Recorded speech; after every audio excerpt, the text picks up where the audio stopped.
Yo, yo, yo, yo, yo, yo, yo. Yo, yo. What's good with it? It's the homie MACK, music, art, culture, knowledge. Each one teach one, peace and love. Reporting live from the Dogon. Thumbs up, give me the likes. Thumbs up, give me the likes. Tap in, tap in. So real quick for this session of MACK Minutes, not going to be long, but as always, I will be strong. Shout out to Dr. Khalid Muhammad, RIP. Yeah, so basically, I want to, let me touch on this Jim Jones Nas thing. Basically, this is what happened. There's a young man, early 20s, mid 20s. He said something in the clip that went viral. He said he felt like Nas wasn't as relevant as Jim Jones. He felt like Jim Jones, his music put a timestamp for, I guess, his adolescence, his childhood. He felt like he was more influenced by Jim Jones than Nas. So he's thinking of Summer in Miami, Ballin', different things that Jim Jones did. And the thing is, I'm not mad at the kid. You know, at the end of the day, all this stuff is a time capsule. Music is subjective. People like what they like. They're exposed to things at certain times, certain places, the culture that they grow up in. This kid, I think he said he's from New Jersey. Bottom line is, I think this didn't start off with Jim Jones saying, hey, I'm better than Nas. He never said that. He never said he was a better writer, better lyricist.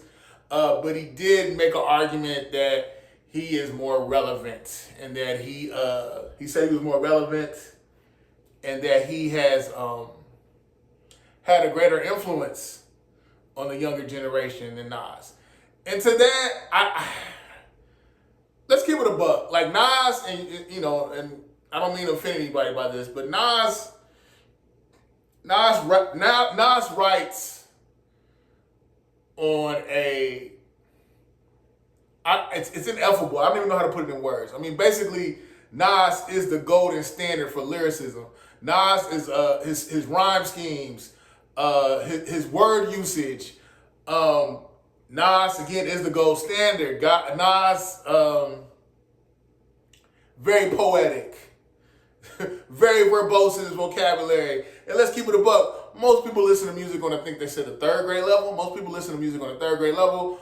I think they said a third of people do not read books after high school. They never pick up another book. I think a third.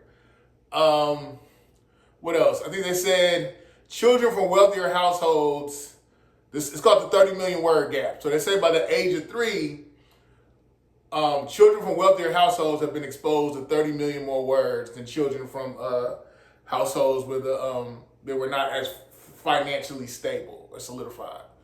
So I'm putting that out there. So it's like that to the average listener, Nas is going over a lot of people's heads. I know Jay-Z, when Jay-Z and Nas were going back and forth, he had made a diss to Nas. He said, just because you don't understand it don't mean that he's nice.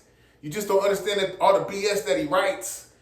And to that, I kind of understood where Hov was coming from, because at the end of the day, a lot of people just aren't very articulate. A lot of people don't take time to develop themselves intellectually.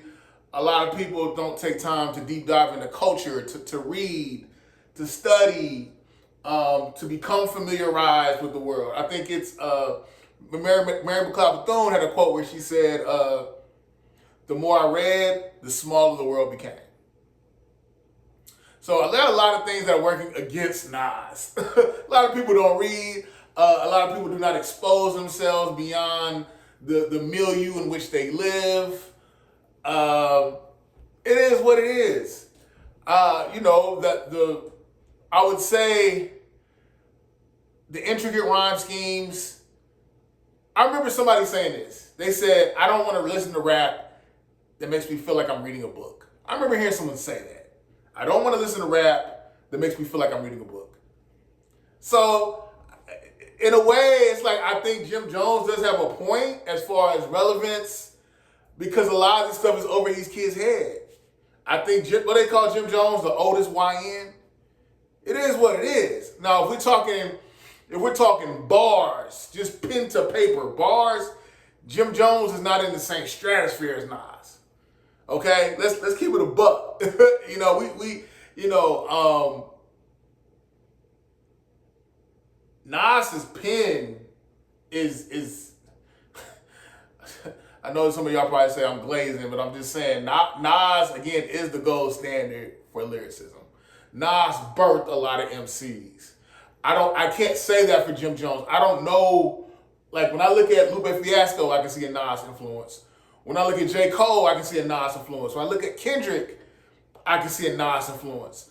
But everybody I just mentioned is either in their late 30s or early 40s. Okay, I don't see, like, Jim Jones definitely didn't have that type of influence on our generation, my generation. I'm in my early 40s. Nah, we didn't. I can't say that about Jim Jones. We did like Dipset. We liked Dipset, specifically Cam and Jewels. No shade to Jim, but no. It's just nobody from my generation is going to say Jim Jones is nicer than Nas. No. That's blasphemous. You might get eviscerated for saying something like that. But I respect Jim Jones' grind, his hustle. He has managed to solidify himself. You know, he has continued to drop music. He stayed consistent. You know, I'm not going to get into all that street stuff, because I do think that played a role in him being relevant. But yeah, at the end of the day, you know, whatever metric you have, if you're talking record sales, if you're talking streams, if you're talking just cultural impact through the ages, it's not even close. I mean, I just kind of feel like Jim Jones, he's had an appeal to and that says something to be an older man, and what you do and your swagger and what you do resonates with a generation underneath you, younger than you. I get that, but at the same time, it's like, bro, I remember they said, I read this book called The Slave Community, and it was saying how on the plantation, the point was to keep black males on the plantation in a perpetual childhood state where they're not quite an adult. Physiologically, they're an adult, but psychologically, they're a child, to keep them in a kid's mind frame. So it's like it's Peter Pan. They're perpetually children, but they don't have that maturation to think critically, to stand up as a man should. And so I don't think it's anything to brag about saying that you're the oldest YN. No bueno. But yeah, I respect Jim Jones, the fact that he stayed consistently dropping music. You know, he has an audience. He went the independent route. Again, you see him on the internet circle. I saw him in a Cam Capone interview. Like, people still, you know, rock with Jim Jones. I think Jim Jones is a cool dude, to keep it a buck. But again, depth, message, content, lyricism, record sales, streams. If you have a Mount Rushmore of lyricism, Nas is there. I don't see that with Jim Jones. And honestly, I can see how the younger guys may resonate with him. The way he dresses, his style, he's swagged out. Cool brother. His demeanor, his aura. But even artistically, I can't say exactly what artists, even younger artists, show that their content, that their music is influenced by Jim Jones. I don't see it. But then again, I don't check for a lot of the younger guys' music. Just to keep it a buck, I think lyricism is not a priority for a lot of them.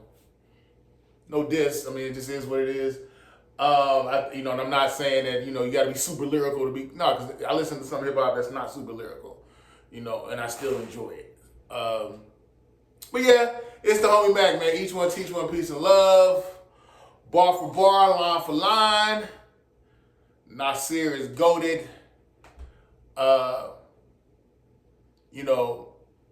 Nas is just on some real grown man stuff. I respect that, just his demeanor and everything. So a guy that's really on his grown man going up against a man that claims to be the oldest YN. I don't know if he ever claimed it or they gave him that title. I think they just gave him that title. So yeah, I don't want to say he's trying to be a kid. But anyway, it's homie Mac, man. Thumbs up, give me the likes. Thumbs up, give me the likes. Like, share, comment, subscribe. Subscribe to the YouTube channel 82 Kings. Subscribe. Thumbs up, give me the likes. Thumbs up, give me the likes. Give me the likes.